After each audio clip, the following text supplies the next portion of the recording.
Tes.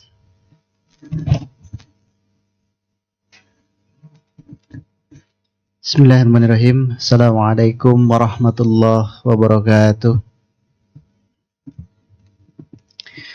Innal hamdalillah nahmaduhu wa nasta'inuhu wa nastaghfiruh wa na'udzu billahi min shururi anfusina wa min sayyiati a'malina may yahdihillahu fala mudhillalah wa may yudlil fala hadiyalah.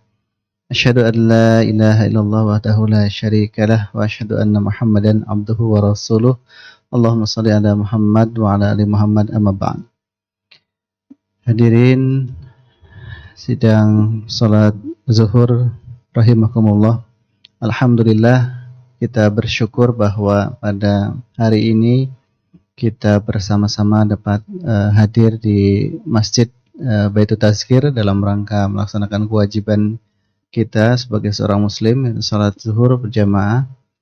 Dan insyaallah pada kesempatan kali ini akan dilanjutkan dengan kajian rutin kita sebagaimana biasanya setiap hari Kamis pada zuhur, dan insyaallah pada kesempatan Kamis siang ini akan diisi oleh guru kita Al-Mukarram Al-Ustadz Kiai Haji Zainal Mutakin LC dengan tema kajian yang akan disampaikan yaitu kemuliaan 10 hari awal Zulhijjah.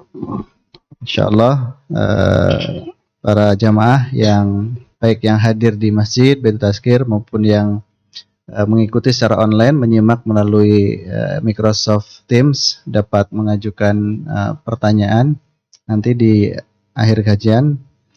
Nanti akan disampaikan kepada Ustadz untuk mendapatkan jawaban. Oleh karena itu, tanpa berpanjang kalam, langsung saja kita simak kajian zuhur yang akan disampaikan oleh Ustadz Zainal Mutakin LC. Kepada Ustadz kami persilakan. A'udzubillahi minasyaitonirrajim. Bismillahirrahmanirrahim. Assalamualaikum warahmatullahi wabarakatuh. Alhamdulillahi rabbil alamin. Nahmaduhu wa nasta'inuhu wa nastaghfiruh wa na'udzu billahi min syururi anfusina wa min sayyiati a'malina may yahdihillahu fala mudhillalah wa may yudlilhu fala hadiyalah. Asyhadu an la ilaha illallah wahdahu la syarikalah wa asyhadu anna Muhammadan abduhu wa rasuluh la nabiyya ba'dah. Allahumma shalli wa sallim wa barik ala hadzal nabiyil karim nabiyyina Muhammadin sallallahu alaihi wasallam. Afdhalus salati wat taslim wa ala alihi wa sahabati wa ansarihi wa jududihi wa man jahada bid'awatihi ila yaumiddin wa ba'du. Bersyukur kita kepada Allah Subhanahu wa taala dengan segala nikmat dan karunia-Nya, rahmat dan hidayah-Nya. Salawat beriring salam terlimpah curahkan kepada Rasul mulia, baginda besar Nabi besar Muhammad sallallahu alaihi wasallam, dan kepada para sahabatnya, tabi'in serta tabi'in. Jamaah yang dirahmati oleh Allah, kita sepakat untuk bekal akhirat kita bukan hanya sebatas ilmu saja, tapi amal. Maka Allah katakan, faman kana yarju liqa'a rabbih falyamal 'amalan shalihan wa la yusyrik bi'ibadati rabbih ahada. Yang ingin pulang kampung halaman, kampung akhirat, maka butuh bekal. Kenapa orang tua kita saat haji umroh dan selesai umroh hajinya pulang ke tanah air senang? Karena bawa oleh-oleh. Kita pulang kampung senang karena bawa bekal. Ya, walaupun mobilnya rental. Ya, tapi kita minimal senang, Pak, karena ada bekal.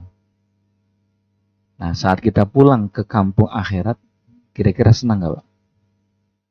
Halo, Pak, masih hidup, Pak? Masih hidup? Di antara kita jawabannya tidak senang, karena jujur kita akui kita belum punya bekal untuk pulang kampung. Maka bekalnya itu dua, kata Allah pada surat Al-Kahfi, ya, iman dan akidah yang lurus. Nah, jamaah yang dirahmati Allah, iman dan amal. Falya'mal amalan shalihan. Perbanyak amal, perbanyak amal. Untuk memperbanyak amal hanya berlandaskan dengan pemahaman standar, maaf, pahala kita tidak bisa besar. Hanya kita fahami tentang salat lima waktu, zakat, puasa, haji. Rupanya ada di dalam agama kita ini tentang akselerasi percepatan. Percepatan amal saleh dengan 3 hal. Yang pertama, ketika dia punya ilmunya. Saat seorang hamba punya ilmu dengan orang yang tidak punya ilmu berbeda. Hal yastawil ladzina ya'lamuna wal ladzina la ya'lamun. Apakah sama orang yang punya ilmu dengan orang yang tidak punya ilmu berbeda? Ketika kita ada promosi kenaikan jenjang, Pak, setelah masuk pada jenjang berikutnya ada penugasan. Sebelum penugasan ada pelatihan, Pak. Begitu pula halnya di perusahaan, begitu pula dalam hal-hal yang lainnya. Betapa banyaknya. Maka jamaah yang dirahmati Allah Ta'ala butuh bekal, butuh ilmunya. Yang kedua, saat kita ingin memiliki akselerasi percepatan pahala, kita harus mengetahui tentang tempat yang mulia. Tempat-tempat istimewa. Karena tempat-tempat istimewa sangat mempengaruhi. Maaf, minuman cepat saji atau makanan cepat saji yang dibeli di pinggir jalan, Pak, mungkin harganya murah. Tapi kalau sudah di hotel bintang 5, mahal. Iya. Restoran Sultan, mahal, Pak. Kenapa? Karena tempatnya istimewa. Maka Allah pun menyediakan tempat istimewa saat kita beramal soleh lipat ganda pahala. 3 tempat istimewa. Masjidil Haram, Masjid Nabawi, dan Masjid Aqsa. Lipat gandanya dahsyat, Pak. Sampai 100.000 kali lipat. Maka orang berbondong-bondong ingin bisa ke tanah suci itu karena ada akselerasi percepatan pahala yang dahsyat. Salat kita di tempat ini, Pak, 100.000 kali salat sama dengan 1 kali salat di Masjidil Haram. Begitu pula Nabawi dan begitu pula Masjidil Aqsa. Nah, yang terakhir, yang uniknya lagi, Allah punya waktu istimewa. Begitu, waktu istimewa. Tidak mudah kita datang ke pimpinan, Pak. Ingin ada kebutuhan, ingin curhat, ingin minta bantuan. Kita punya pimpinan. Nggak sembarangan kita datang ke rumah atau ke ruangannya. Biasanya kita cari waktu. Ya, tanyakan kepada asistennya, ajudannya. Kapan pimpinan ada di ruangan? Kapan kita bisa bertemu dengannya? Ya kan? Sama dengan Allah Subhanahu wa taala. Allah punya waktu istimewa. Waktu istimewa Allah itu kapan, Pak? Sepakat waktu istimewa yang Allah cintai itu yang pertama hadis tentang amal saleh. Ayul amal ahbu ilallah. Amal apa yang paling dicintai oleh Allah? Maka Nabi menjawab, as-salatu ala waqtiha. Salat tepat waktu. Maka sejatinya saat kita hamba-hambanya melakukan salat tepat waktu, itu sudah mengundang cinta Allah Subhanahu wa taala. Aman, begitu. Dan hajat terkabulkan saat kita melakukan satu aja, Pak. Salat tepat waktu. Lebih daripada itu ditambah dengan qobliyah ba'diyah. Maka salat duhur kita nggak cukup 4 rakaat. Tambah qobliyahnya, tambah ba'diyahnya. Jadi ada akselerasi percepatan karena kita mengetahui waktu-waktu yang istimewa. Sepertiga malam, ya, ba'da subuh, waktu yang berkah. Tambah lagi hari Jumat. Ada ibadah waktu, Pak. Per time, per waktu itu. Ibadah sholat. Ada ibadah pekanan. Apa itu, Pak? Jumat. Ada ibadah bulanan. Apa ibadah bulan, Pak? Hah? Puasa Ayyamul Bid, itu bulanan tuh. Ya, ada ibadah tahunan. Ibadah bulanan masuk pada puasa Ramadan. Ada ibadah tahunan. Ada yang bisa jawab? Ibadah setahun sekali? Hah? Kurban. Ada lagi? Umroh bisa dikategorikan ibadah tahunan. Haji, ibadah tahunan. Boleh Pak 2-3 kali haji, tapi wajibnya hanya satu. Berikutnya 2-3 kali boleh. Ibadah seumur hidup sekali. Ibadah apa? Halo? Nikah. Oh, nikah bisa nambah. Apa? Khitan. Khitan seumur hidup. Ada yang 2 kali, Pak. Habis dah. Khitan itu ibadah seumur hidup sekali. Gitu. Nah, Nabi itu menyebutkan waktu-waktu yang sangat istimewa. Maka ada waktu istimewa nanti, Pak. Ya, tanggal 9 Arafah. Ada 10 hari yang istimewa. 10 hari istimewa ada 2 hitungannya. Yang pertama 10 hari akhir Ramadan. Dan 10 hari awal Zulhijjah. Bahkan kedudukannya hampir sama kemuliaannya. Hampir, Pak. Walaupun lebih mulia adalah 10 akhir Ramadan. Hampir mulia itu adalah 10 awal Zulhijjah. Di hari-hari ini kita sedang menikmatinya. Ya. Allah Subhanahu, Nabi mengatakan hadis dari Abdullah bin Abbas, "Ma min ayyamin al-amalu salih fiha ahabu ilallah min hadhil ayyam." Nabi menyebutkan tidaklah ada hari-hari saat amal saleh dilakukan itu yang dicintai oleh Allah. Apa itu? Hari-hari amal saleh dilakukan di 10 awal Zulhijjah. Wal jihadu fisabilillah, setarakan dengan jihad fisabilillah, bahkan lebih mulia itu. Bayangkan Pak, padahal amal yang dimuliakan adalah jihad fisabilillah, tapi Nabi menjelaskan lagi. Illa rajulun kharaja binafsi wa malihi summa lam yarji' min zalika syai'in bi syai'in.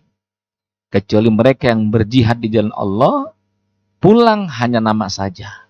Berarti syahid. Nah, itu istimewa. Lebih istimewa.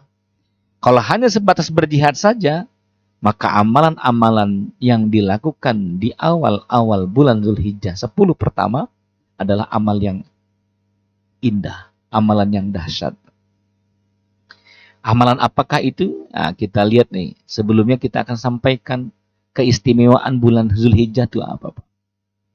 Bahwa Islam dimuliakan itu di bulan Zulhijjah.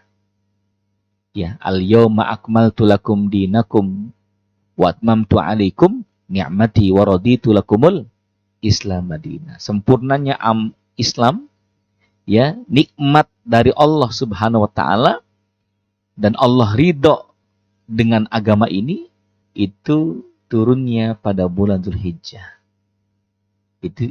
Ini ulama menyebutkan amalan-amalan mulia di bulan Zulhijjah. Maaf, kemuliaan, keistimewaan di bulan Zulhijjah. Apalagi yang lainnya. Puasa Arafah adalah di antara kekhususan umat Islam hanya di bulan Zulhijjah. Sumu Asyura yukaffirus sana. Kalau kita puasa Asyura Muharram nanti, itu hanya menghapuskan dosa yukaffirus sana al-madiyah yang telah berlalu setahun yang lalu. Tapi kalau kita puasa Arafah besok nih, yukaffirus sanatainil madiyah wal mustaqbalah. Maka akan menghapus setahun yang lalu dan setahun yang akan datang. Bahkan hari itu menjadi hari yang sangat-sangat istimewa, di mana Allah memilih hamba-hambanya untuk mendapatkan pembebasan dari api neraka jahanam. Kapan tuh, Pak? Doa di hari Arafah. Doa di hari Arafah. Antum utaqaukum yaumal qiyamah. Kata Allah, engkau terbebas dari api neraka jahanam, engkau terbebas dari api neraka, engkau terbebas dari api. Kapan itu? Hari Arafah. Maka siang itu perbanyak doa. Perbanyak doa. Lalu, apa kemuliaan bulan Zulhijjah itu? Hewan kurban ditumpahkan terbanyak di bulan Zulhijjah. Bulan yang lainnya tidak. Jatuhnya sedekah. Ya, maka diberikan 4 hari untuk berkurban. 10 Zulhijjah, lalu 11, 12, 13 disebut hari musyrik. Tasyrik, bukan musyrik nih ya. Kalau musyrik menyekutukan Allah ini ya. Hari tasyrik. Di hari tasyrik ini jangan sok soleh. Jangan sok soleh. Ya Allah, mereka nyate semua ya Allah, makan sop. Hanya hamba-Mu hari ini berpuasa ya Allah. Ini ada jamaah kita, saat kita bicara haram hukumnya berpuasa, dia nyeletuk, saya pernah Ustadz, saya puasa, saya ngelihat mereka nyate semua. Saya bilang di hati, ya Allah, ampuni mereka yang sedang nyate ya Allah. Hanya hamba-Mu saat ini yang sedang berpuasa. Padahal hari Tasyrik. Ini Pak, hari Tasyrik, hari yang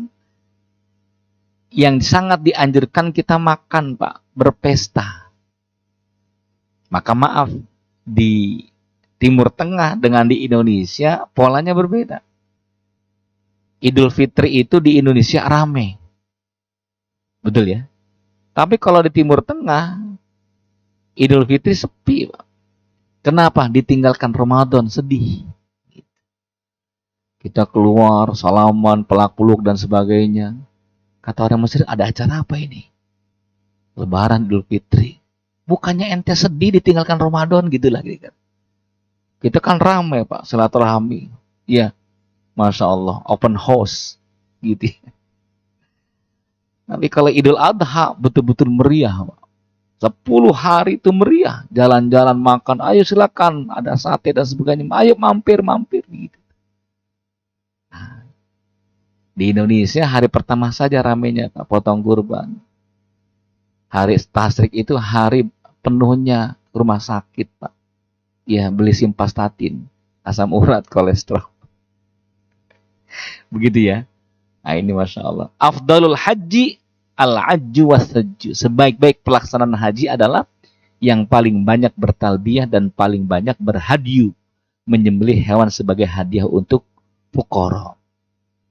Maka Nabi itu karena Rasulullah sallallahu alaihi wasallam ya yazbahu al-badanah, yanhar al-badanah. Beliau itu menyembelih onta. 63 onta menyembelih sendirian, dan sisanya Ali bin Abi Thalib dari 100 ekor unta. Lihat itu. Ini Nabi itu kalau sudah musim kurban Pak, itu memberikan yang terbaik. 100 ekor unta. Nabi kita Pak bukan miskin. Luar biasa. Kekayaannya tuh bukan untuk flexing Pak, tapi untuk memberikan yang terbaik. 63 beliau potong sendiri itu. Sisanya Ali bin Abi Thalib radhiyallahu anhu. Dahsyat ini ya. Begitu. Nah, tapi kalau kita Pak, terkadang maaf ada jamaah datang mengatakan mengantarkan kambingnya. Ustadz, ini ada kambing untuk disembelih. Kambingnya kurus banget Pak. Matanya layu. Jangankan untuk motong Pak, ngelihatnya aja nggak tega. Itu dia pengen persembahan dipersembahkan kepada Allah, malu. Betul ya? Lihat, kalau ada orang menerima aja nggak nikmat, masa sih dia yang menghantar memberikannya terasa enteng banget? Padahal kambingnya kambing yang kecil. Padahal nikmat Allah datang kepadanya sangat besar. Dari rumah, pekerjaan, pendapatan, mobil dan sebagainya. Tapi mana untuk Allah Subhanahu wa Ta'ala? Gitu ya. Keistimewaan bulan Dzulhijjah adalah bulan muktamar umat Islam tingkat dunia, Al-Hajj Arafah. Maka menjadi rukun Pak. Tidak Arafah, tidak masuk di Arafah saat musim haji, maka tidak sah hajinya. Sampai-sampai orang yang diopname di ruang ICU wajib Pak dibawa pakai ambulan masuk dulu di Arafah. Temponya dari jam 12 siang sampai maghrib. Begitu tuh. Kalau dia tidak lontar jumroh, bisa dibadalkan Pak. Badal lontar namanya. Yang sakit mencari yang sehat. Tolong dong badalkan lontar jumroh di Mina. 3 hari, 2 hari melontar jumroh. Boleh dibadalkan. Tapi Arafah tidak boleh dibadalkan. Persepsi di Indonesia itu, haji itu bukan Arafah. Haji itu Hajar Aswad. Pulang ke rumah ditanya sama tetangga, Pak Haji, tadi kemarin di Mekah sempat nyium Hajar Aswadnya. Wah penuh banget. Ya, nggak haji, gitu. Padahal haji itu Arafah. Hajar itu bukan Hajar Aswad Pak. Bukan cium Hajar Aswad. Haji itu adalah Arafah, wukuf di padang Arafah. Seluruh umat Islam yang berhaji wajib rukun. Masuk pada rukun untuk menetap di Arafah. Jadi muktamar muslim sedunia. Ya. Maka amalannya apa di bulan Zulhijjah? Jamaah yang dari Allah. Amalannya yang pertama, liyashhadu manafi'a lahum wa yazkuru smallahi fi ayyamin ma'lumat. Kata Allah dalam surah Al-Hajj, supaya mereka menyaksikan berbagai manfaat bagi mereka dan supaya mereka menyebut nama Allah. Ada manfaat nikmat yang didapatkan dari rizki, lalu ia berangkat pergi haji, Pak. Ada yang dengan regulernya 51 juta, ada yang plusnya 200 juta, 150 juta, ada yang forodanya berapa Pak foroda? 300 juta sampai 400 juta. Kemarin ada teman bilang, Ustadz ini walaupun injury time ini ada tiket nih, foroda Ustadz. Mungkin Ustadz bisa carikan jamaahnya. Oh ya, berapa angkanya? 1 miliar Ustadz. Foroda 1 miliar. Luar biasa itu. Namun pertanyaan sederhana, yang foroda dengan yang reguler, kira-kira jaminan diterimanya yang mana Pak? Hah? Yang 400 juta, yang 1 miliar nggak dijamin, nggak menjamin Pak dikabulkannya. Yang dijamin adalah yang ikhlasnya. Betul ya? Yang ikhlasnya, yang manasiknya benar, tertuju kepada Allah Subhanahu wa taala. Terlebih hartanya adalah harta yang halal. Nah, ini Masya Allah Pak. Ya. Fakasiru fihinna minat tahlil wat takbir wat tamhid. Maka 10 Zulhijjah ini ya, dari 1 sampai 10 perbanyaklah tahlil, takbir wat tamhid. Kana Ibnu Umar wa Abu Hurairah, Ibnu Umar dan Abu Hurairah yakhrujani ila suq, keluar menuju pasar. 2 orang nih, Abdullah bin Umar dengan Abu Hurairah. Ngapain Pak? Yukabbirani ya, wa yakabbirun nas bitakbirima. Dia berteriak Allahu Akbar, Allahu Akbar, Allahu Akbar. Abdullah bin Umar dengan Abu Hurairah. Maka orang-orang di pasar pun sama-sama berteriak Allahu Akbar, Allahu Akbar, Allahu Akbar gitu Pak. Dari awal Zulhijjah sampai 10 Zulhijjah itu. Bahkan dengan tahmid tambahkannya Allahu Akbar, Alhamdulillah, Allahu Akbar, La ilaha illallah, Allahu Akbar, Alhamdulillah, La ilaha illallah, terus begitu. Nah, kalau kita masuk mall bertakbir bisa nggak Pak? Apa aja mereka? Emang udah lebaran kan begitu ya? Nah, di Indonesia tuh pelaksanaan seperti ini jarang Pak. Kalau kita dulu di Mesir ada tuh tetangga-tetangga kalau udah awal Zulhijjah jalan setiap gang Allahu Akbar, Subhanallah, La ilaha illallah, Allahu Akbar. Karena sunnahnya begitu. Menyebutkan nama Allah di 10 awal Zulhijjah. Apalagi yang lainnya puasa. Senin Kamisnya bisa Pak digabung, walaupun Senin Kamis adalah sudah kita amalkan pas bersamaan dengan awal Zulhijjah, itu lipat ganda pahalanya. Boleh nggak besok Jumat puasa? Boleh Pak. Puasa apa yang kita pengen? Puasa menutupi hutang, wajib ya. Namanya puasa apa Pak? Nutupin hutang puasa, qadha. Kita punya utang Ramadan kemarin, pulang kampung, kita batal puasa 2 hari. Maka kita gantikan besok nih Pak, Jumat. Ada 4 macam puasa wajib. Masih ingat Pak? Pengajian 2004, masih ingat? Masih ingat? 2004 pengajian sini. 4 jenis puasa wajib. Puasa Ramadan, puasa qadha, puasa apalagi Pak? Nazar. Ya Allah, kalau saya sukses mutasi di tempat yang bagus dan promosinya bagus, saya pengen puasa ya Allah. 30 hari Ramadan ya Allah. Boleh nggak Pak? Halo? Nggak boleh. Tidak boleh puasa, tidak boleh bernazar dengan sesuatu yang wajib. Ya Allah, anak saya sakit, kalau sembuh saya nazar ya Allah, saya akan jaga sholat 5 waktu ya Allah. Boleh nggak Pak? Tidak boleh nazar dengan yang wajib. Gitu. Ya. pun tidak boleh nazar dengan sesuatu yang ia tidak mampu untuk melakukannya. Ya Allah, kalau saya sembuh nih dari penyakit, saya pengen haji tiap bulan, ya Allah. Haji aja tiap tahun, itu aja daftar tunggunya lama, Pak. Jadi sesanggup kita, Pak. Kesanggupan kita. Sedekah 100.000 per hari Jumat boleh. Jadi ada puasa Ramadan, puasa kafarat, puasa qadha. Ada lagi puasa nazar. Kafarat, tahu Pak puasa kafarat? Puasa 60 hari. Pernah puasa? 60 hari. Puasa apa 60 hari, Pak? Puasa tersebab suami istri berhubungan di siang hari Ramadan. Ini berhati-hati nih. Itu wajib, sanksinya adalah puasa 60 hari. 60 hari berpuasa. Ya. Nah, ini puasa yang wajib boleh Pak dilaksanakan di hari-hari mulia. Nah, terus boleh nggak ada puasa yang lainnya? Boleh, namanya puasa mutlak. Apa puasa mutlak itu?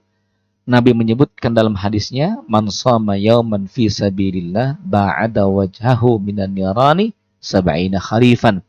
Barang siapa yang berpuasa satu hari karena Allah, maka Allah akan jauhkan ia dari api neraka jahanam sepanjang 70 musim. Di barat itu musimnya 4, Pak. Musim semi, musim hujan, musim dingin, musim panas, musim semi, musim gugur. Kita 3 musim. Bahkan bisa banyak tuh. Musim hujan, musim panas, musim duren, musim rambutan, musim kawin, banyak-banyak tuh ya. Sebutlah 4 musim Pak, 70 bagi 4, 16 ya. Katakan 16 ya. Masya Allah, itu luar biasa Pak. Ya, artinya Allah jauhkan kita 15 sampai 16 tahun perjalanan, maaf, panas api neraka jahanam. Allah jauhkan itu. Hanya karena puasa 1 hari karena Allah Subhanahu wa taala. Namanya puasa mutlak. Boleh, Pak. Salat mutlak ada nggak? Ada. Wasta'inu bis sabri wassalah. Kita ada masalah, maaf anak kecelakaan, kita nggak sempat pulang karena ada meeting, Pak.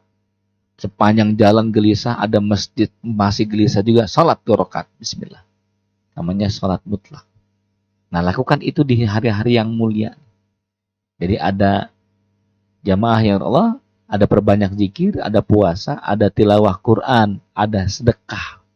Sedekah di hari-hari yang mulia. Karena itu kalau kita lihat di Saudi Arabia, Pak, musim haji, Masya Allah, sedekahnya 1 kontainer nasi kebuli. 1 kontainer jus. Ya, jus jambu, jus mangga, dan sebagainya. Karena mereka mengetahui hari yang mulia. Nah, begitu pula hanya fasalli li rabbika wanhar. Puncaknya adalah wanhar, berkurban. Ya, kurban di hari Idul Adha. Keutamanya apa? Berkurban, perintah Allah Subhanahu wa taala. Maka yang melaksanakannya ia mendapatkan pahala. Yang kedua, mengikuti jejak Nabi Allah Ibrahim alaihissalam. Yang Nabi mengatakan, ya, famalana fiha ya Rasulullah. Ketika Nabi bercerita, ini kurban yang Anda sembelih itu adalah jejak kebaikan-kebaikan Nabi Allah Ibrahim. Famalana fiha. Kita dapat apa nih wahai Nabi? Ngikutin Ibrahim. Ngikutin Ibrahim. Bikuli sya'aratin hasanah. Kata Nabi, dicatat oleh Allah, 1 bulu itu 1 kebaikan. Qala fasub. Wahai Nabi, bagaimana kalau kambingnya itu tidak ada bulunya, tapi sutra, ya, bulu suf, kayak domba tuh Pak. Ada domba, ada kambing. Maka kenapa orang lebih mengambil domba? Karena Nabi itu, maaf, karena Ibrahim saat hendak menyembelih Ismail diganti dengan kabsyah. Kabsyah itu domba, Pak. Bulunya rada lebat dibandingkan kambing. Maka berapa banyak jamaah itu mintanya domba, Pak. Sunnah yang utama domba, nggak ada kambing. Yang kedua, ulama mengatakan domba kambing baik tidak mengapa, tapi dilihat dari segi kemanfaatan banyaknya daging. Begitu ya. Maka memilih onta atau sapi. Memilih onta atau sapi. Nah, ini Masya Allah. Bikulli sya'ratin minas sufi hasanah, maka setiap helai bulu itu adalah kebaikan-kebaikan. Ini dahsyat, Pak. Ya. Dan ibadah kurban ini jangan dibuat repot, Pak. Ini terkadang kita dulu sebelum paham tentang fikih kurban, ya, tahun 2020 kita berkurban atas nama suami kita nih. 2021 Anda mengatakan, mah gantian dah, mama dah, atas nama istri. 2002 gantian anak yang sulung. Pernah nggak begitu, Pak? Halo? Pernah begitu, Pak? 2003 gantian anak kedua, anak terus gitu. Rupanya salah, Pak. Gitu. Kalau Anda membagi-bagi tiap tahun giliran istri, anak dan sebagainya, itu jatuhnya pahala anak, pahala istri. Lalu bagaimana? Sepatutnya nama ayahnya. Karena Rasul mengatakan, aku menyembelih untukku dan keluargaku. Kalau untukku keluargaku, maka Nabi mendapatkan pahala plus para istrinya, 9 istri mendapatkan pahala kurban. Plus anak-anaknya yang ada pun yang wafat mendapatkan pahalanya. Kalau Anda menyembelih kurban atas nama anak yang terakhir, berarti anak yang 3, 2, 1 nggak dapat pahala. Berikut istri dan Anda tidak berpahala.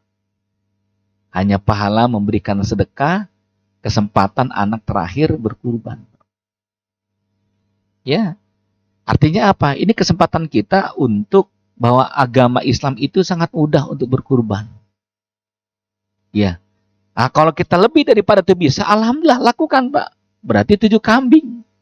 Suami istri dengan 3 anak. Atau suami istri anak 5, 7. Berarti 1 sapi. Betul ya? Ya. Ustaz, boleh nggak kalau 7 orang itu sapinya 1, 1, 1? Boleh. Lebih boleh. Nah pertanyaan, ada uangnya nggak? Kan begitu. Nggak nanya doang Ustaz. Cuma nanya doang dia. Iya. Jadi mau 7 sapi, Pak. 1 orang 1 sapi. Masya Allah tuh. Baru andai kata katanya. Alhamdulillah. Andai kata udah dermawan banget itu ya. Alhamdulillah. Nah, kembali jamaah. Ada apa keistimewaan dari kurban tersebut? Bukti ketakwaan. Lan yanalallaha luhumuha wala dima'uha walakin yanaluhu taqwa minkum. Allah enggak menerima, Pak, darahnya, dagingnya, tapi yang Allah terima apanya? Ketakwaan, Pak. Dan ini satu sinyal pembelajaran Allah kepada kita, Pak, dari Nabi Allah Ibrahim alaihissalam. Saat Nabi Ibrahim betapa sangat cintanya kepada, saat Nabi Allah Ibrahim pengen punya anak, gitu ya, maka beliau dibolehkan untuk oleh Siti Sarah untuk buka pos 2. Betul ya? Halo Pak? Buka pos 2. Siti Hajar punya anak. Dari Siti Hajar muncul kecemburuan. Maka Siti Sarah mengatakan, jauhkan Hajar dariku. Artinya apa? Yang namanya wanita, Pak, tetap walaupun cinta dengan suaminya dan dia merelakannya, tetap ada kecemburuan. Berangkatlah Hajar dengan Nabi Allah Ibrahim ke tanah tandus yang disebut dengan Bakkah. Bi Bakkatal Mukarramah. Ada Bakkah, ada Makkah dalam Al-Quran itu. Begitu ya. Belum punya anak. Saat punya anak, Masya Allah, menimang anak dengan penuh kecintaan. Dia mengatakan, inilah jantung hatiku, kesayanganku. Disitulah Allah mengujinya, Pak. Maka hati-hati nih untuk kita semuanya, Pak. Jangan sampai berlebihan mencintai, di titik itulah Allah akan mengujinya. Betul ya? Anda punya baju kemeja, baju yang mahal-mahal, tapi ada baju yang istimewa, yang Anda paling sukai, paling cintai. Justru baju itulah yang bolong di setrika pembantu. Pernah begitu, Pak? Anda punya sepatu atau sendal, ada sepatu yang paling kita sukai. Sepatu itulah yang hilang, Pak. Maka berhati-hati, Pak, kalau kita sudah mencintai berlebihan. Di titik itulah Allah akan mengujinya. Ya. Nah ini Masya Allah. Maka disinilah Allah menguji Nabi Allah Ibrahim. Titik cintanya adalah anak. Maka Allah wahyukan kepada Ibrahim. Dan Ibrahim mengatakan kepada Ismail, Inni ara fil manami anni azbahuka fanzur madza tara. Nah, aku bermimpi ayah menyembelih engkau. Bagaimana? Anaknya saleh Ismail yang mengatakan, if al-matu marasata judul insyaallah minas sabirin. Lakukan wahai ayah. Jadi bukti ketakwaan. Lalu berikutnya, keutamaan berkurban. Kurban yang kita sembelih menjadi saksi di akhirat Allah Subhanahu wa taala. Hadis Ibnu Majah nomor hadis 3117. Rasul bersabda, tidak ada amalan yang dikerjakan anak Adam ketika hari kurban yang lebih dicintai oleh Allah Azza wa Jalla dari mengalirkan darah lewat kurbannya. Sesungguhnya pada hari kiamat itu ia akan datang dengan tanduknya, kukunya, bulu-bulunya. Sesungguhnya darah tersebut akan sampai pada Allah Azza wa Jalla sebelum jatuh ke tanah, maka perbaguslah jiwa kalian dengannya. Sehingga sunnahnya jamaah, bagi Anda yang mau potong kurban untuk tidak mencukur ya bulu-bulu yang ada di tubuh kita. Kumis, janggut, kuku aja nggak boleh. Karena nanti ketika dipotong akan menjadi saksi di hadapan Allah Subhanahu wa taala. Nah, ini luar biasa ya. Sunnah. Ya. Yang kelima, menumbuhkan jiwa kepedulian. An Ali bin Abi Thalib amaran Nabi sallallahu alaihi wasallam an aqwama ala budnah wa an uqassim luhumaha wa jurudaha wa jilalaha al masakin. Perhatikan Pak. Rasul perintahkan aku, kata Ali, ngurusin hewan kurban. Bagi-bagi dagingnya, kulit dan pakaiannya kepada orang-orang miskin. Nah, ini kadang, mohon maaf nih Pak, Anda panitia kurban motong sapi pakai jagal. Ya, jagal minta apanya Pak? Upahnya. Satu sapi 500.000. 10 sapi 5 juta. Betul kan? Mereka satu tim itu. Nah, dia menyaratkan, memberikan syarat. Boleh Pak, saya satu sapi 500.000. Saya minta 3 kepala sapi. Boleh nggak Pak? Nggak boleh. Nggak boleh mintanya sebagai syarat, nggak boleh Pak. Tapi kalau Anda sebagai panitia, kepala sapi itu boleh dihadiahkan untuk siapapun. Terkadang ada orang yang menerima kepala sapi tidak senang Pak, karena susah, repot ngurusnya. Betul ya? Maka boleh kita hadiahkan ini.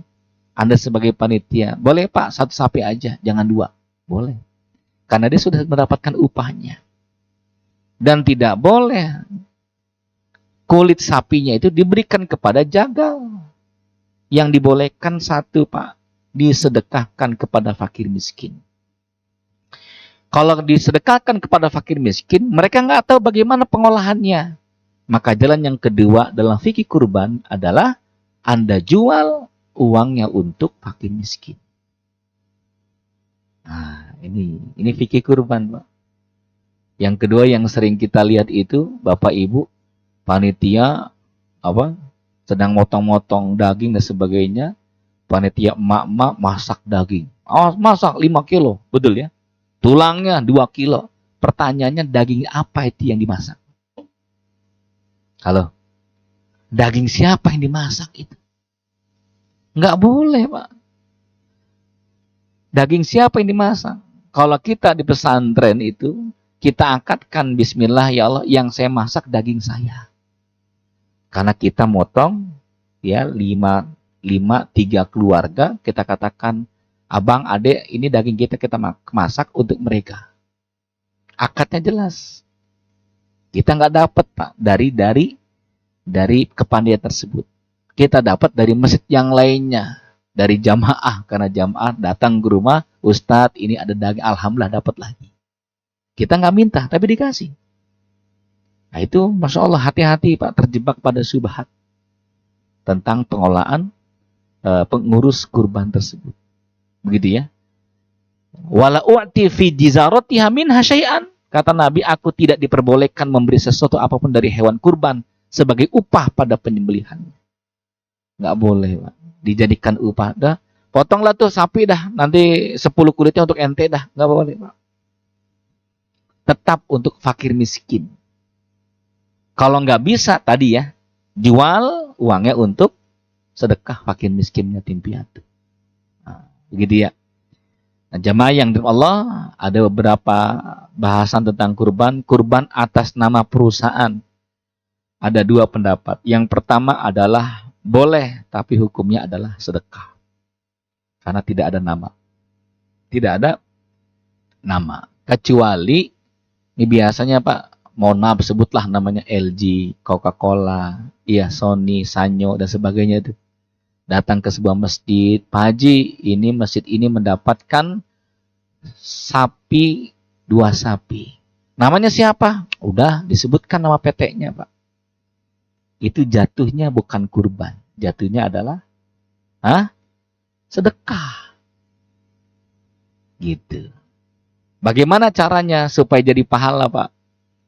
Pemilik perusahaan tersebut menghadiahkan, karena pemilik perusahaannya non-muslim, Jepang, Korea, menghadiahkan 2 sapi itu kepada DKM. Pak DKM, ini 2 sapi untuk acara ente tuh, dulu kurban hadiah dari saya. Nah, DKM memilih 14 orang namanya untuk disembelih dengan nama 2 sapi tersebut, 14 nama, 77. Hantarkan ke Masjid Al-Ikhlas, ke Mushola Al-Iman. Ini nama-namanya nih. Ini dari PTA ya? Iya, tapi sudah dikasih nama oleh kita. Begitu. Jatuhnya adalah kurban. Tapi kalau ownersnya mengatakan, enggak, udah pokok nama PT aja, maka jatuhnya adalah sedekah. Kalau jatuhnya sedekah, itu daging boleh dimakan rame-rame, Pak. Boleh dibagi-bagi panitia sebanyak-banyaknya, boleh, karena sedekah. Tapi kalau kurban, sapi, kambing yang kurban, nggak boleh panitia ngambil banyak. Oh, upah saya, tenaga saya, nggak boleh, Pak. Nggak boleh. Yang bekerja itu adalah mereka yang berinfak tenaganya, Pak. Nggak minta lebih, kecuali sudah selesai semuanya, sudah terbagi semuanya, datang lagi tuh. Ini gimana nih? Malah repot untuk memberikannya. Panitia mengatakan, ya sudah, bagi-bagi kita aja. Karena nggak ada lagi tempat yang jauh, Pak. Jatahnya yang ada. Mengapa? Kalau terlewatkan malam hari akan bau tuh, daging itu. Namanya darul mafasid muqaddamun ala jalil masalih.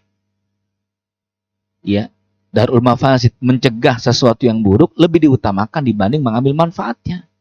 Daripada ini daging lama dan tidak ada freezer yang besar, udah bismillah bagi-bagi. Karena orang kampung 3 kampung lingkar sudah semuanya. Panitia masih terakhir, Pak. Sudah berbagi di situ. Begitu ya. Nah, ini fikihnya harus jelas, Pak. Kurban atas nama perusahaan. Kurban untuk orang yang wafat boleh. Ini menganalogikan dengan mereka yang sudah meninggal dunia tentang haji, tentang sedekah. Kata sahabat, ya Rasulullah, saya ingin sedekah atas nama fulan. Naam, tasaddaq, silahkan boleh. Sudah meninggal, dan iya, nggak apa-apa. Begitu pula hanya kurban atas nama orang yang meninggal dunia dibolehkan. Yang kedua, ini bagian daripada berbakti kepada orang tua yang telah meninggal dunia, masih kategori boleh, Pak. Gitu. Lalu bagaimana biaya operasional kurban? Nah, ini nih. Biaya operasional kurban wajib masjid atau panitia kurban meminta uang operasional kurban. Untuk sapi 500, untuk kambing katakan 200. Wajib, Pak. Ya. Kalau dia mengatakan, saya beli sapi 25 juta, tolong belikan sapi uang 25 juta ini. Kita beritahukan, Bu, operasional gimana? Udah, masukin situ aja, atur dah. Gitu ya. Maka Anda carikan sapi 24 juta, sisanya untuk operasional. Begitu. Cuman yang uniknya lagi nih, panitia merangkap broker. Gitu ya. Broker, nyari 2, dapat untung juga dia. Dari 25 jadi 21, Pak. Masuk 3 juta. Gitu kantong. Ada nggak tuh? Ada. Bea cukai Somalia. Gitu ya. Jauh banget itu. Kulit hewan kurban dijual. Tadi sudah dibicarakan. Ini beberapa seputar kurban. Maka kulit hewan kurban itu dijual boleh. Tapi hasilnya untuk fakir miskin. Nggak boleh untuk panitia. Nggak boleh, Pak. Untuk fakir miskin. Ini jelas hadisnya ada. Gitu. Baik, ini yang kita sempat bicarakan. Semoga butuh kehati-hatian untuk melakukan ini semuanya. Intinya inilah satu perintah Allah agar kita lebih dekat, lebih memiliki jiwa-jiwa peduli, dan ini akan menjadi saksi kita di akhirat Allah Subhanahu wa taala. Semoga bermanfaat. Astagfirullah li wa lakum. Kita tutup dengan kafaratul majlis. Alhamdulillahirabbil alamin. Subhanakallahumma bihamdika asyhadu an la ilaha illa anta astaghfiruka. Assalamualaikum warahmatullahi wabarakatuh.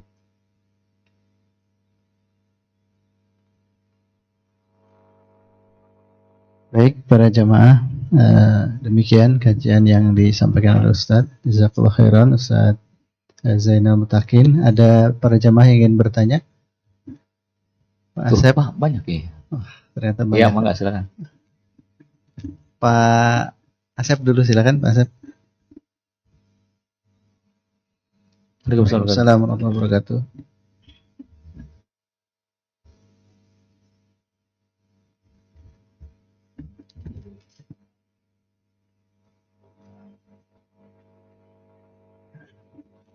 Nah, iya.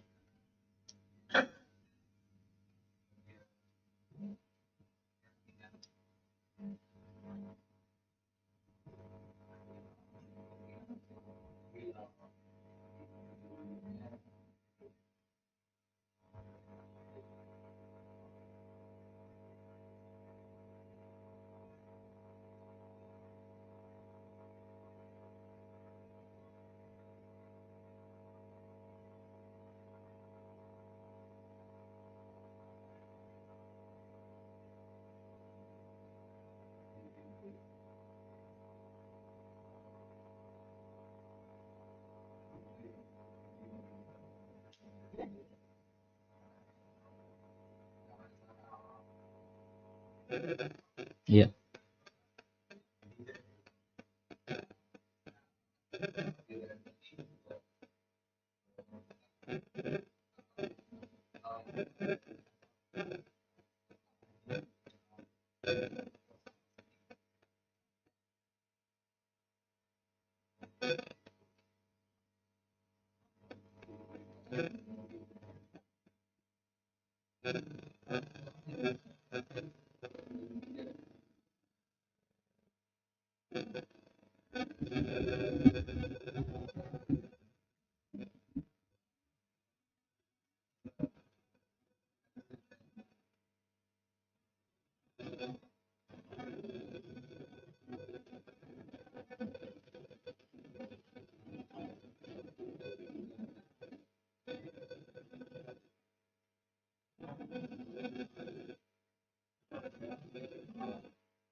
Ya.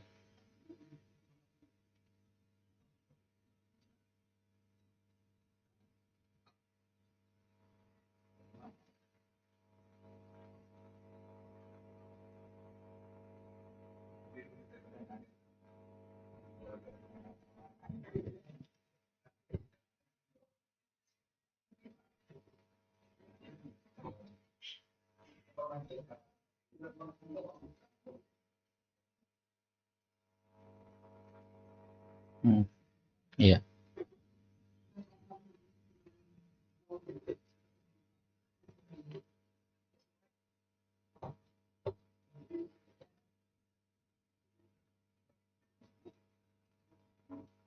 Iya.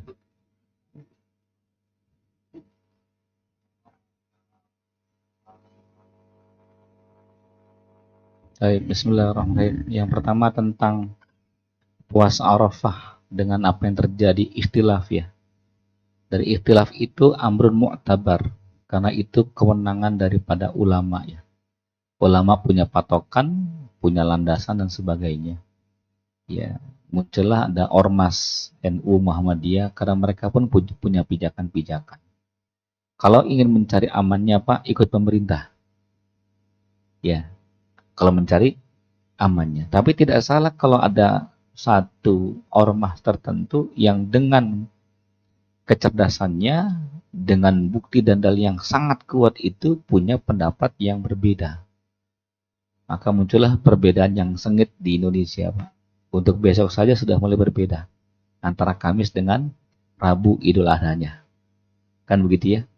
Yang pusing khutbah Jumat, yang khutbah khotib pusing tuh, Pak. Tiba-tiba di cancel, ya.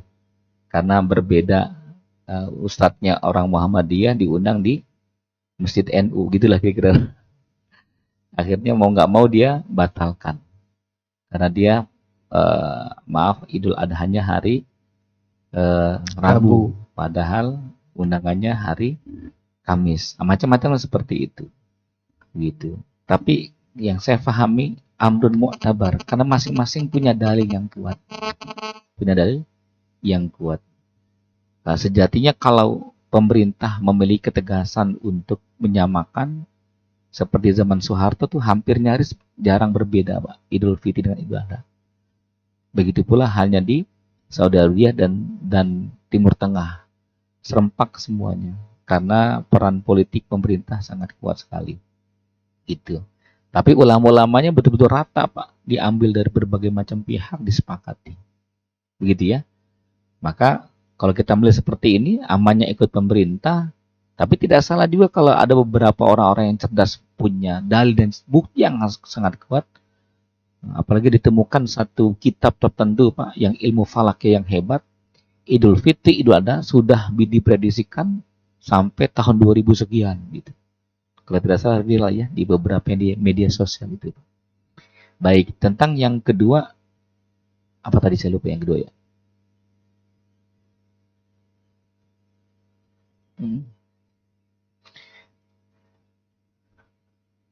Ya, sangat berbeda Pak. Puasanya berbeda. Ini yang sedikit kita menjadi, ya mohon maaf, bagi orang-orang yang berilmu saja merasa bersalah gitu. Karena akan menjadi konflik dalam rumah tangga. Kata istrinya, saya puasa. Loh Bapak nggak puasa. Bapak ini sekarang lebaran. Gitulah. Begitu ya. Nah, ini butuh pembahasan yang lebih dalam lagi.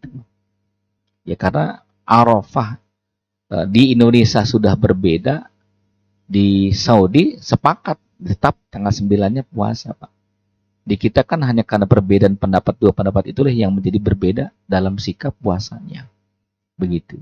Maka hemat saya dari sekarang sudah menentukan harinya, Pak, untuk masing-masing.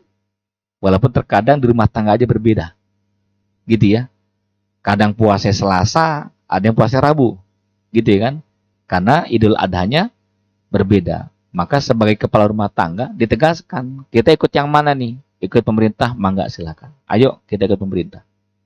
Atau ikut Muhammadiyah yang Rabu, ya udah bismillah. Gitu, punya kesepakatan tersendiri. Dan kita sebagai orang awam, Pak, tidak salah dan tidak berdosa. Ini yang perlu kita garis bawahi. Kita orang awam tidak bersalah karena kita punya patokan masing-masing. Begitu, nggak salah, insya Allah nggak salah dan tidak berdosa sama sekali. Begitu ya. Baik, selanjutnya tentang apa tadi? Oh ya, kulit. Oh ya, ini penting, Pak.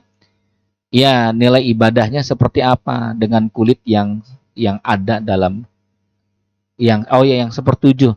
Sama, Pak. Nilainya sama karena al-budnah bisa ba'ati anfar. Onta dan sapi, bakor sapi atau kerbau dengan 7 itu nilainya sama dengan sepertujuh ya, dengan 1 ekor kambing. Yang membedakannya apa, Pak? Yang membedakannya adalah keikhlasan dalam berkurban tersebut. Ya, Besar kecil kemampuan angka. Tapi yang paling terpenting adalah keikhlasan dalam berkurbannya, begitu. Ya. Ada kurbannya besar, katakan domba Garut. Oh, domba Garut mahal banget itu domba Garut itu. Bisa sampai 20 juta domba Garut itu. Kami pernah dapat domba yang besar, kambing yang besar, Masya Allah. Berapa ini? Ini harganya 14 juta. Wah, subhanallah. Ya, apa motivasinya Anda sampai seperti ini? Dia mengatakan, saya ingin memberikan yang terbaik kepada Allah. Insya Allah. Ya. Bagaimana dengan ada juga ketika ada kurban, dia memberikan 5 juta. Nah, anak santri itu lebih banyak menikmati daging sapi, Pak, dibandingkan daging kurban. Maaf, daging kambing.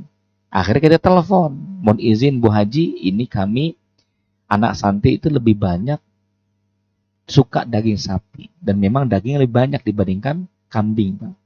Bolehkah diganti dengan sapi yang niatan kambing? Oh ya, nggak apa-apa Pak Ustadz, kalau memang kemanfaatannya lebih dirasakan. Akhirnya akadnya kita rubah. Tapi insya Allah tidak akan berubah pahala, Pak. Tidak akan berubah pahala. Yang merubahnya itu ketika dia tidak ikhlas. Begitu ya. Berikut tentang kulit. Nah ini kembali Pak, ada usul fiqh yang menyebutkan darul mafasid muqaddamun ala jalbil masalih. Begitu ya. Nah, ketika punya kulit sapi yang banyak, sampai-sampai tidak ada yang mau menerimanya. Saya baru dengar ini Pak. Biasanya pondok pesantren atau masjid itu udah telepon duluan. Di sini biasa tuh. Assalamualaikum Ustadz, kita dari tukang kulit nih. Bisa nggak nih kulitnya kita beli gitu tuh. Nih saya kadang mendapatkan 3 orang Pak yang nawarin di sini. Mungkin di Ambon, mungkin beda lagi gitu ya. Nah itu udah kita beritahukan pada panitia, tolong nomornya catat, nanti dia mau datang kira-kira selepas maghrib, begitu aman. Itu. Yang repotan lagi Pak, udah diangkut, udah selesai, datang lagi tuh kulit berikutnya. Masya Allah. Stres panitia, datang jam 11 malam. Ustadz, ada 12 kulit sapi nih. Aduh, diapain? Pakai beduk kebanyakan 12 kulit sapi ini. Kita telepon, mereka mengatakan gak nerima. Sama kasusnya Pak.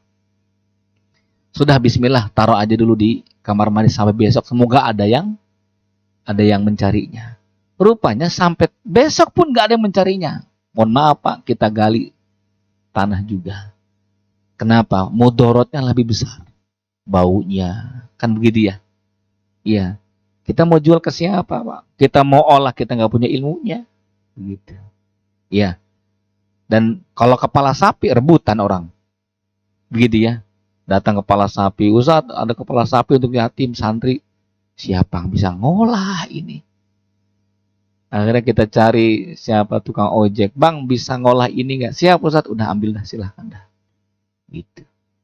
Nah, jadi itu sudah opsi terakhir Pak. Setelah kita ikhtiar opsi A, B, C, D, F, G, tidak ada ya sudah. Daripada mudorotnya lebih besar, boleh kita untuk menguburkannya. Wallahu a'lam bishawab. Kita sampai asar ya, berapa? Boleh Pak Jajak tadi ya? Sudah. Mas Ngatin sudah. Oh, jadi pertanyaannya sama. Baik. Oh, digabung satu. Pas alhamdulillah. Jadi udah dibaca gitu. Firasatnya mantap banget. Ya, satu lagi Ustaz, mungkin Ustaz ya. Punya ilmu laduni ya. Satu lagi boleh? Ya, silakan. Waalaikumsalam warahmatullahi wabarakatuh.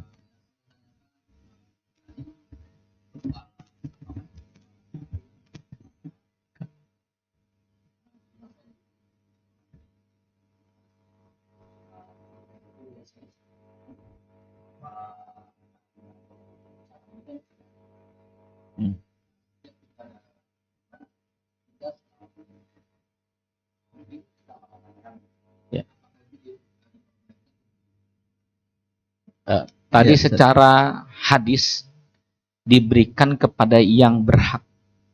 Yang berhak itu fuqara masakin semuanya. Kalau bisa kita untuk mengolah itu Pak, ada teman-teman punya cara itu, kepala sapinya dibakar dulu semuanya, sudah bersih, dipotong Pak, dikampak, dibagi-bagi lagi semuanya. Dibagi-bagi, disebarkan. untuk fakir miskin yang berhak mendapatkannya. Begitu. Maka saya katakan tadi, kalau sudah dapat semuanya, masih ada kepala sapi, bagaimana ini? Ya kalau memang sudah mendapatkan semuanya, dan ada beberapa panitia yang masih diam, dan daripada ini memiliki mudarat yang besar, ada yang bisa mengolah daripada itu, ya sudah bismillah, Pak. Berbagilah di situ. Bukan dalam niatan kita, maaf, tamak dan rakus, enggak, Pak. Kita sudah berikan, kita tawarkan sapi, kepala kambing, rata-rata angkat tangan, Pak. Dan yang kebanyakan angkat tangan tuh kaki kambing, Pak, karena nggak bisa ngolahnya. Betul ya? Belum dibakarnya, belum direndamnya, digodoknya dan sebagainya, kan nggak mudah seperti itu. Maka tadi Pak, poin yang terakhir, kalau sudah semuanya, ya, dan kalau kita rasa semuanya ada punya nomor telepon Pak RT sana, Pak RT sana, Pak RT sana, gitu. Saya sering begitu Pak, kalau udah jam Isya itu datang tuh Pak kepala sapi dan sebagainya, Masya Allah. Kita tanya beberapa kepala kampung, Assalamualaikum Pak RT, masih ada yang masih ada yang belum kebagian nggak? Ada Ustaz. Boleh, ini ada kepala kambing. Aduh, kalau kepala kambing nggak dah, terima kasih. Gitu tuh. Kita tawarkan lagi kampung sebelah. Gitu. Ada kepala kambing nih 2 nih. Makasih Ustaz, cari yang lainnya aja gitu. Karena bagi mereka, maaf, susah mengolahnya deh. Nah, ada yang bisa mengolah tukang ojek udah dapat haknya, tapi dia bisa mengolahnya, udahlah pakai Pak. Kalau bisa berbagi sama yang lainnya, gitu. Maka disiasati oleh teman-teman panitia itu Pak, rupanya di beberapa pasar itu ada tukang daging yang bisa ngolah kepala. Nanti kita bayar jasanya. Bisa sampai dibelah Pak, semuanya digodok, dikupas sama kulit-kulit sama dagingnya, jadi beres tuh, sisa matang. Boleh seperti itu Pak. Nanti bagi kepada fakir miskin. Gitu. Rupanya fakir miskinnya nolak juga. Kenapa? Kolesterol, asam urat Pak. Makasih. Ya Allah, yang nenteng Pak, yang bagi-bagi nggak mau juga ambil, dia juga asam urat, kolesterol. Masya Allah, siapa tuh kira-kira Pak? Bisa jadi jatah kucing Pak. Gimana coba itu? Ya nggak apa-apa. Kita sudah ikhtiar kok dengan sebaik-baiknya. Karena niatan kita ingin berbagi, bukan niatan kita ingin menguasai, enggak gitu. Ya. Maka mohon maaf Pak, kami juga potong satu sapi semuanya dimasukin Pak ke dalam freezer. Orang luar mengatakan, waduh kok nggak dibagi-bagi sih? Bukan nggak dibagi, ini santri ada 700 Pak. Kan nggak harus habis di situ. Ini Pak ilmu fikih juga Pak. Apa ilmu fikihnya? Jadi syarat motong itu 3 hari. 4 hari ya. 10, 11, 12, 13. Pembagiannya boleh Pak tanggal 20. Pembagiannya tahun depan pun boleh. Karena syarat motongnya saja. Apa contohnya Pak? Itu biasa untuk kornet. Di kornet Pak. Itu ilmu juga. Jadi daging sapi diolah dan sebagainya, di packaging gitu ya. Nah, nanti dibawa Pak sebulan kemudian ke Papua, ke Maluku, ke Kupang, ke daerah-daerah terpencil. Padahal itu daging kurban. Loh, itu kok nggak menyalahi aturan? Tidak menyalahi syariat Pak. Karena syariatnya itu adalah memotongnya. Memotongnya 4 hari di 4 hari itu. Lebih dari 4 hari lah, hari ke-15, maka jatuhnya adalah sedekah. Yang dibolehkan adalah pendistribusiannya. Nah, kalau Anda punya daging yang banyak Pak, ada freezernya, udah kemana lagi nih? Anda punya teman yang miskin tuh, kampung sana atau kabupaten sana gitu. Kita telepon dulu, udah dapat daging belum? Udah, ya udah nanti ya. Besok tuh tanggal 16 Zulhijjah, boleh Pak. Namanya membagikan, boleh itu. Ya termasuk kulit juga. Kalau kulit masih bisa dipertahankan untuk tidak bau, boleh saja. Besok-besok untuk dicari siapa yang mau memilikinya gitu. Tapi kalau mudorotnya lebih besar lagi, membawa penyakit dan bau sebagainya, ya tadi Pak, opsi yang terakhir itu. Begitu ya. Wallahu a'lam bishawab. Jazakallah khair Ustaz. Hadirin para jamaah, peserta kajian sekalian, karena berhubung waktu ya sudah beranjak siang, insya Allah mungkin untuk kajian pada siang hari ini kita cukupkan sampai di sini. Sedikit meringkas tadi bahwa 10 hari awal Dzulhijjah ini adalah waktu-waktu yang istimewa, maka tiada amalan yang paling dicintai Allah ya kecuali amalan di hari-hari awal Dzulhijjah ini. Mari kita optimalkan dengan berbagai amal soleh. Tadi Ustadz sampaikan beberapa hal, banyak zikir, kemudian puasa sunnah, kemudian sholat sunnah, diantaranya sholat mutlak, lalu sedekah, dan juga puncaknya adalah nahar ya, pada hari nahar itu penyembelihan hewan kurban. Semoga kita semuanya bisa melaksanakan amalan-amalan sunnah ini dan bisa mendapatkan pahala. Tadi apa yang sampai kepada Allah adalah ketakwaan dari kita semua. Jazakallahu khairan katsiran kepada seluruh hadirin jamaah yang telah mengikuti kajian ini, dan semoga semakin meningkatkan keimanan ketakwaan kita pada Allah Subhanahu wa taala. Terima kasih sekali lagi Ustaz Zainal Mutakin atas tausiahnya, dan kita berjumpa kembali di agenda kajian yang akan datang. Kita akhiri dengan doa penutup majelis. Subhanakallahumma wa bihamdik asyhadu an la ilaha illa anta astaghfiruka wa atubu ilaik. Wabillahi taufiq wal hidayah. Assalamualaikum warahmatullahi wabarakatuh.